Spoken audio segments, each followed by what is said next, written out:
ഗുരുവായൂരപ്പൻ്റെ ഉച്ചപൂജ നട തുറന്നു കേട്ടോ. ഇന്ന് കണ്ണൻ്റെ കളഭാലങ്കാരം, ചെറിയൊരു പൊന്നുണ്ണി കണ്ണൻ അതാ പട്ടുകോണകമെടുത്ത് വലത് കൈയിൽ വെണ്ണയും ഇടത് കൈയിൽ ഓടക്കുഴലുമായി നിലത്തിരിക്കുന്നു. ആ നെയ്വിളക്കിൻ്റെ ശോഭയിൽ ശ്രീ ഗുരുവായൂരപ്പൻ്റെ തിലകങ്ങളും സ്വർണ്ണമാലകളും എല്ലാം നല്ല പോലെ ശോഭയോടുകൂടി തിളങ്ങുന്നുണ്ട്. തിരുമുടിമാലയും വനമാലയും എല്ലാം നല്ല പോലെ അലങ്കരിച്ചിട്ടുണ്ട്. ആ പൊന്നുണ്ണി കണ്ണനെ എല്ലാ ഭക്തന്മാരും മനസ്സിൽ വിചാരിച്ചോളൂ കേട്ടോ.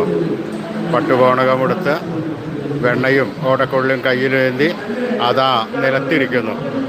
ആ ഉണ്ണിക്കണ്ണനെ എല്ലാവരും മനസ്സിൽ ധ്യാനിക്കുക, ഭഗവാന്റെ നാമങ്ങൾ ചൊല്ലുക, ഭഗവാനെ പ്രാർത്ഥിക്കുക. ആ തൃക്കാൽക്കൽ രണ്ടും കൂട്ടിപ്പിടിച്ച് പ്രാർത്ഥിച്ചോളൂ കേട്ടോ. കണ്ണൻ നമ്മളെ